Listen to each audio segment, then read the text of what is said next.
So do you think Cam and Richard are hating? I don't know. I think the situation with Cam and Travis, I think that was all just Jokes, having yeah. fun. That's yeah. I reached out to somebody. That was just fun. Those guys they was just messing around with each other. But the other situation with Yeah. Shedeur and Cam, that's real. That's real? That's real. He didn't, Shador didn't take kindly to some of the things that Cam was alluding to about his play, what he's done up until this point, even backtracking to last year with some of his best performances. I saw the clip. He was assessing his best performance, I guess, last year, and supposedly he was saying it was against TCU, but then went on to say, okay, we went on to see that TCU wasn't that great of a team. So he basically just minimized, just undercut his performance like it wasn't nothing. As someone that has been an MVP of the league, a national champion, um, obviously played in the Super Bowl, all the accolades, kind of took the same route, similar. Although Shador didn't go to JUCO, but he took a path less traveled than some of these other guys. Speaking of Cam, and was a very good quarterback. But I don't see how that's. I just don't understand the commentary behind trying to minimize this guy's, accomplishments thus far. I went to a HBCU school. Again, everybody was very critical. Said he wasn't going to be able to do any of the things that he's done thus far at a Power Five school. He's done that, then some, and more. What more do you want from this guy? What more do you want to see from this guy? I don't understand the negative commentary towards somebody, especially a brother. On top of that, when he's exceeding, he's excelling every week. Again, you may not like the way he does or says something, but so what? What he's doing is going out there and he's putting it on tape, bro. Last year, this guy toward the end of the season took a beating. The guy is tough as nails. He's shown time and time again. He's a pocket passer. He can get out of the pocket. He makes some plays with his legs. As you've seen, like he's done it with and without a solid offensive line on a consistent basis. On a consistent basis. This year, these guys are starting to gel. As you've seen in the last couple of weeks, these guys are protecting him a lot more. They're creating holes. You're starting to see a lot of balance with the offense, with the run and the pass. And again, even with going to the Hail Mary play, again, that shows you the poise, that shows you the IQ. Just even with the offensive play call, just with Pat Shermer putting him in that position to roll out to the left away from pressure and put his guys and put the ball where nobody can really catch the ball but his receivers. Bro, that's IQ. That's a football player. That you're gonna see this guy play at the next level next year. You're gonna see this guy play on Sundays. So I think it was very irresponsible for Cam to come out and say the things that he said, or even insinuating or alluding to, what he was trying to allude to, that he's not as good as advertised. That's not a good look.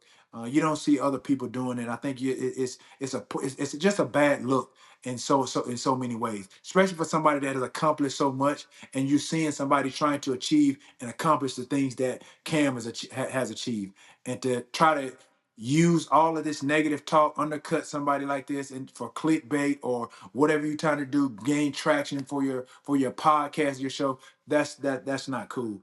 That for me, it's borderline hating, trying to hide behind some constructive criticism, if you will. That's not cool. Speaking of 100, Richard Sherman need to start keeping it 100 too. Hating on my man Travis Hunter, talking about he's a bland He was receiver. playing. Travis Man, broke a shirt. man, that comment was bland. How you gonna hate on a dude that's doing better than you than when you was in college? You played attempted to play both positions in college, and this man he's thriving. He's doing better than what you were doing. Then you gonna call this man bland at best? Man, you need to stop. Richard, come on, man. You better than that, bro. You way better than that. Y'all heard it here. Hey, Bland, bro, it ain't nothing bland about this dude's game on at either position, on either side of the ball. How you gonna be bland But I should have looked up the stats. How you gonna be bland? And he's probably, I guarantee he's top 5 in receiving and starts on defense. I guarantee he may be top 5, maybe top 3, top 5 in receiving, and he starts on defense. You tell me what's bland about that. We need to get our version of our underdog for the show. I don't know I don't know what we need to call. I don't know what we need to call him. Yeah, But we need to get our version of the underdog on the show so we can get these stats like immediately, like upon for request. sure. Because I should have looked it up, but I know I'm willing to bet he is top 5 in receiving, and he starts on defense. He plays both sides of the ball. Ain't this another So guy? how Go ahead. Go ahead. Go ahead.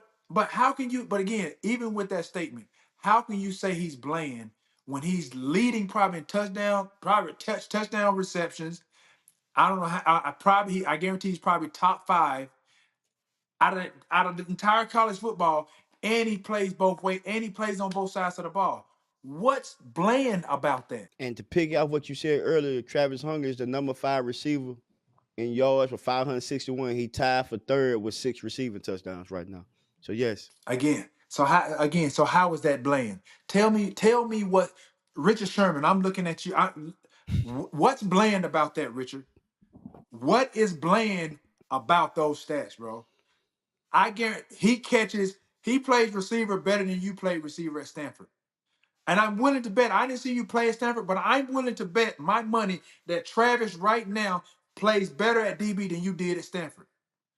The plays that Travis has made last year, that play that he made last year at TCU, and one of the plays that he made this past weekend, yeah. coming off similar plays TCU. There are some guys in it. There's some guys in the National Football League that don't make those plays. There's nothing bland about Travis Hunter. And it's another young man. They say he's 17 years old over there with the roll Ryan tide. Williams, stud, super stud, superstar, superstar. This guy's the real deal, bro. Like again, bro, what you saw on Saturday was that's Alabama football. I encourage anybody. I'm born and raised in Alabama, so I'm biased.